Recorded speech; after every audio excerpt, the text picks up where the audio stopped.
इसी के साथ आज की ये क्लास और आज का डिस्कशन पूरा होता है। शायरी शुरू बोलते हैं बोले कि उसके गुनाहों की सज़ा महज माफ़ी नहीं है, कि उसके गुनाहों की सज़ा महज माफ़ी नहीं है, मैं उसे कुछ नहीं कहता, क्या इतना उसके लिए काफ़ी नहीं है। अरे वाह वाह। तो आपका फिर से स्वागत है हमारे YouTube channel biology study point पर। और ये रासायनिक अभिक्रिया उत्प्रेरक के चैप्टर का दूसरा पार्ट है और ये फाइनल पार्ट है। तो इस चैप्टर में हम बात करेंगे रासायनिक अभिक्रियाओं के प्रकार के बारे में।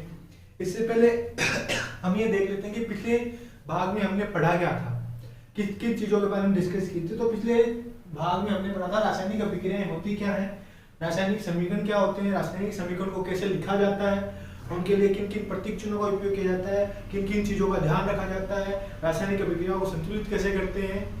तो ये कंप्लीट चीज़ें हमने पिछले भाग में पढ़ ली थी। तो आज इस भाग में हम पढ़ेंगे रासायनिक अभिक्रियाओं के प्रकार, यानी कि types of chemical reactions. Chemical reactions कितने प्रकार की होती है, जो 10th लेवल पे हम बात करें या जो एनटीपीसी में या डी ग्रुप में जो पूछे जाते हैं, उनमें जो रिएक्शंस हैं वो कितने टाइप की होती हैं। तो वो रिएक्शंस की टाइप है, नंबर 1 है संयोजन अभिक्रिया। संयोजन अभिक्रिया इसे योगात्मक अभिक्रिया भी कहते हैं, योगात्मक अभिक्रिया।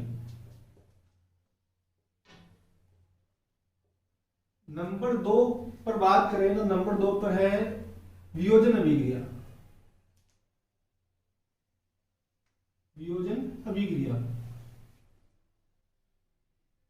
नंबर 3 पर बात करें तो विस्थापन अभिक्रिया। विस्थापन अभिक्रिया। नंबर 4 पर बात करें द्विविस्थापन अभिक्रिया।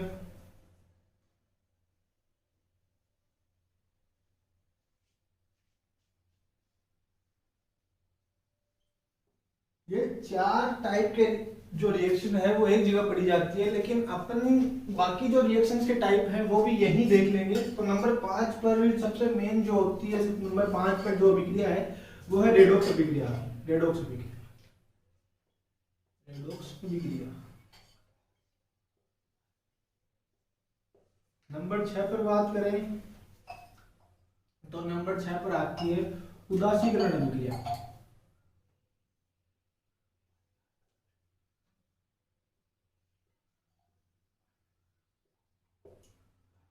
नंबर 7 पर बात करें तो आती है फास्ट रिएक्शन। फास्ट रिएक्शन यानी वो अभिक्रिया जो तेज गति से होती है। नंबर 8 पर बात करें तो स्लो रिएक्शन, यानी वो अभिक्रिया जो धीमी गति से होती है। नंबर 9 पर बात करें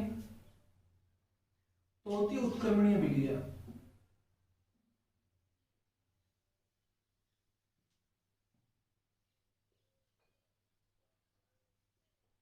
नंबर 10 और फाइनली बात करें तो अनुत्क्रमणीय अभिक्रिया।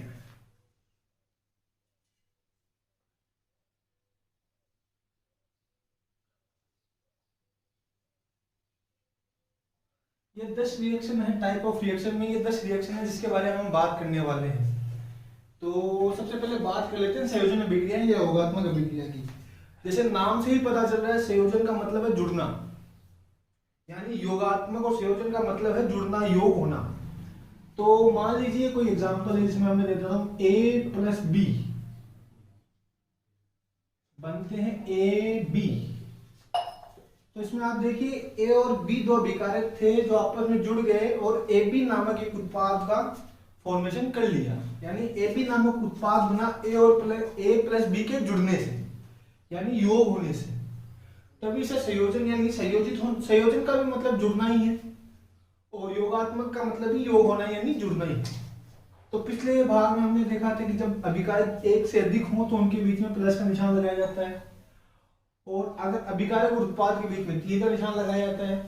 अब जो अभिक्रिया है वो किस कंडीशन में हो रही है, ताप पर हो रही है, दाब पर हो रही है, जलीय पर हो रही है, किस कंडीशन में हो रही है, तो उसका जो निशान है उस कंडीशन को हम आइडेंटिफाई करते हैं तीर के निशान के ऊपर। लेकिन बेसिकली जब इस तरह के एग्जांपल होते हैं नॉर्मल और हमें पता नहीं होता कि किस कंडीशन में हो रही है, तो अपन ताप के निशान का यूज कर लेते हैं। इसका वैसे वैसे एग्जांपल देखें तो कोयले का दहन एक संयोजन अभिक्रिया है। कोयले का दहन। अब इसकी केमिकल रिएक्शन की बात करें, कोयले के दहन की केमिकल रिएक्शन की बात करें तो सीधी सी बात है C+O2 बराबर CO2, यानी कार्बन प्लस ऑक्सीजन के मिलने से कार्बन डाइऑक्साइड मिलती है। इससे कोयले का दहन भी करते हैं। एक नंबर में ये 2013 में पूछा गया था ये क्वेश्चन। तो कोयले की दहन की रासायनिक अभिक्रिया लिखिए और संतुलित नहीं है तो संतुलित कीजिए। तो कोयले की दहन की रासायनिक अभिक्रिया में कार्बन प्लस ऑक्सीजन मिलकर कार्बन डाइऑक्साइड बनाते हैं और इसमें कोई भी असंतुलन नहीं है, मतलब संतुलित समीकरण है। तो बात हो गई ये संयोजन अभिक्रिया की। इसके अलावा एक एग्जांपल और देखते हैं, जैसे कि Mg+O2, ये MgO, इसमें भी Mg+O2 जुड़कर MgO बना रहे हैं, तो भी ये योग हो रहा है, यानी दो अभिकारक आपस में जुड़कर उत्पाद बना रहे हैं, इसलिए इसे योगात्मक अभिक्रिया या संयोजन अभिक्रिया कहते हैं। अब इस समीकरण को देखिए कि ये संतुलित है, ये संतुलित नहीं है, इधर ऑक्सीजन 2 है, उधर ऑक्सीजन 1 ही है। तो संतुलित करने के लिए अपन यहाँ 2 लगा देते हैं। मैंने कहा था कि गुणा में लगाएंगे या सबसे आगे लगाएंगे, तो O तो 2 हो गए, लेकिन जो मैग्नीशियम के अणु है ये भी 2 हो गए, इधर मैग्नीशियम के अणु 1 ही है, तो इधर भी 2 लगा दीजिए। ये एक संतुलित समीकरण बन गई। अब इसके बाद में हम बात करेंगे वियोजन अभिक्रिया की, कि वियोजन अभिक्रिया क्या है। तो वियोजन अभिक्रिया जस्ट इसकी उल्टी है, यानी दो अणुओं के टूटने को ही वियोजन कहते हैं। यानी मान लीजिए एक दो को तोड़ना है तो 1+1 इस तरीके से, तो दो अणुओं के टूटने की अभिक्रिया के उत्पाद का अभिकारक में वापस बदल जाना, यानी जिस चीज से वो प्रोडक्ट बना है उसका उस चीज में वापस चला जाना ही वियोजन अभिक्रिया है। एग्जांपल से समझने का प्रयास कीजिए आप। एग्जांपल जैसे मान लीजिए HCl कोई उत्पाद है, अगर इसका वियोजन करें या इसको तोड़े तो अपन हमें प्राप्त होगा H++Cl-। तो HCl का H+ और Cl- में टूटना ही वियोजन है। तो और HCl वैसे इसकी HCl का पूरा नाम है हाइड्रोक्लोरिक एसिड, जो अमाशय में पाया जाता है। तो HCl का H+ और Cl- में टूटना ही वियोजन है, यानी दो अणुओं का, दो अभिकारकों का, एक उत्पाद का दो अभिकारकों में टूटना ही वियोजन है। विस्थापन अभिक्रिया की बात करें, विस्थापन अभिक्रिया के नाम से ही आप समझने का प्रयास कीजिए कि विस्थापन अभिक्रिया में एक अणु का दूसरे अणु की जगह विस्थापित हो जाना, यानी अपने स्थान छोड़कर दूसरे के साथ चला जाना। इसके लिए एग्जांपल देखिए,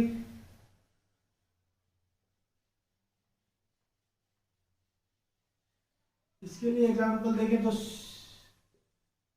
Cu+Zn-SO4 और ये CuSO4+Zn। तो सीधा सीधा समझ में आ रहा है कि CuSO4 यहाँ छोड़कर Cu के पास आ जाता है, यानी अपना स्थान छोड़कर Cu के पास आ जाता है और Zn जो है वो मुक्त अवस्था में चला जाता है। तो इस तरीके का जो विस्थापन है, इस तरीके का जो अपनी जगह में जो परिवर्तन करना है उसे ही विस्थापन अभिक्रिया कहते हैं।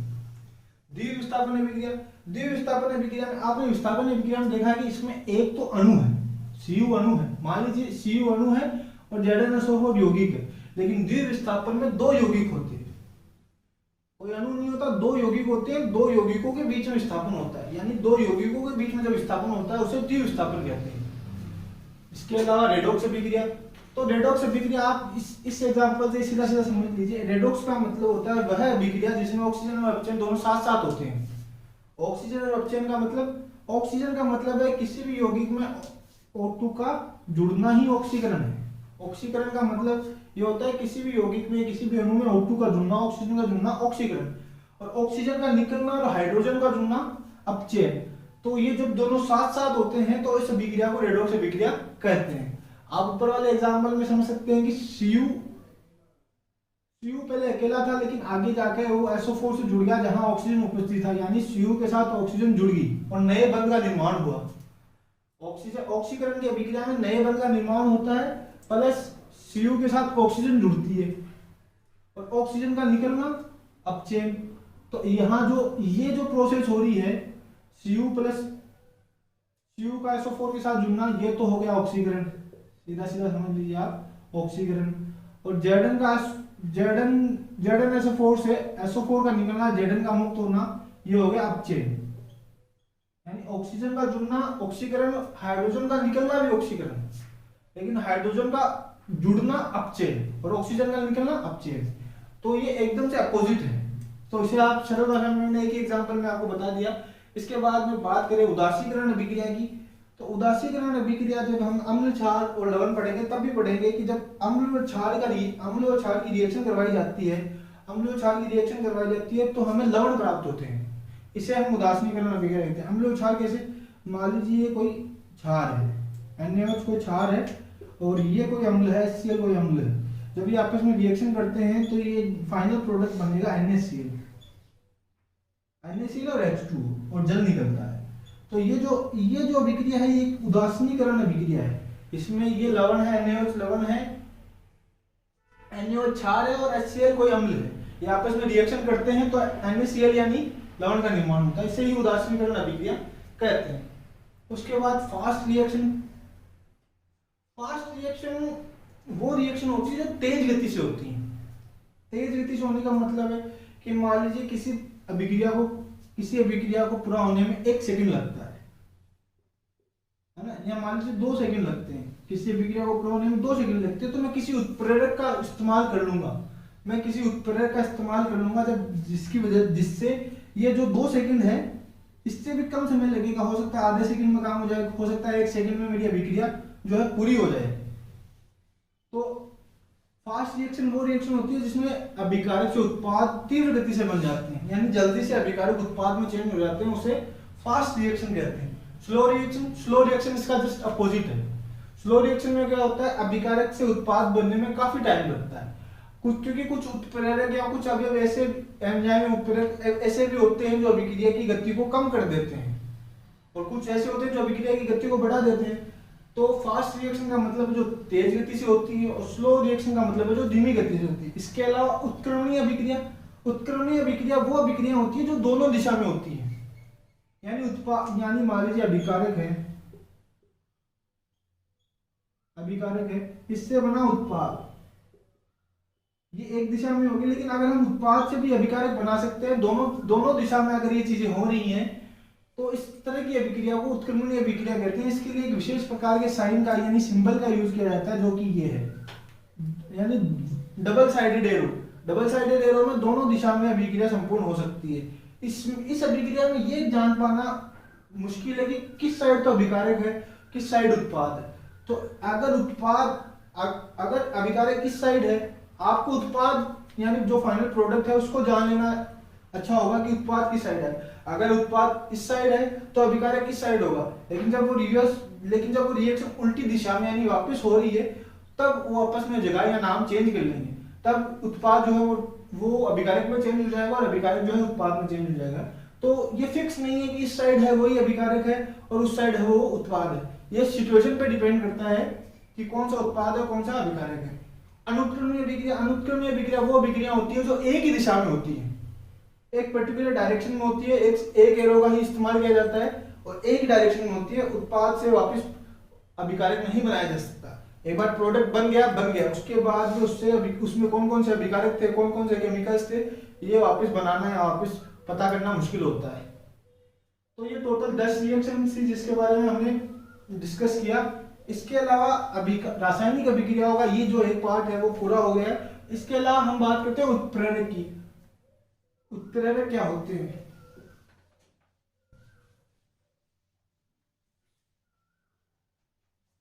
उत्प्रेरक क्या होते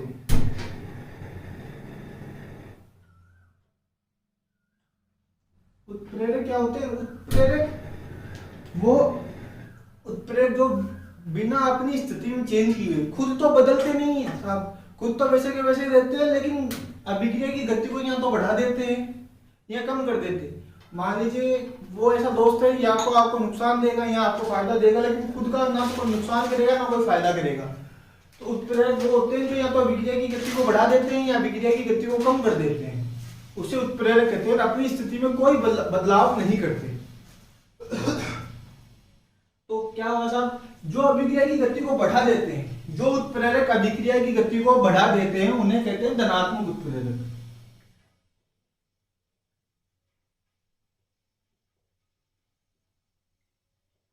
धनात्मक उत्प्रेरक। और जो उत्प्रेरक अभिक्रिया की गति को कम कर देते हैं, यानी कि प्रोसेस जो रिएक्शन होने की प्रोसेस है उसको स्लो कर देते हैं, मैंने आपने अभी बताया था स्लो रिएक्शन और फास्ट रिएक्शन। तो जो उत्प्रेरक अभिक्रिया की गति को कम कर देते हैं, स्लो कर देते हैं, उन्हें कहते हैं ऋणात्मक उत्प्रेरक।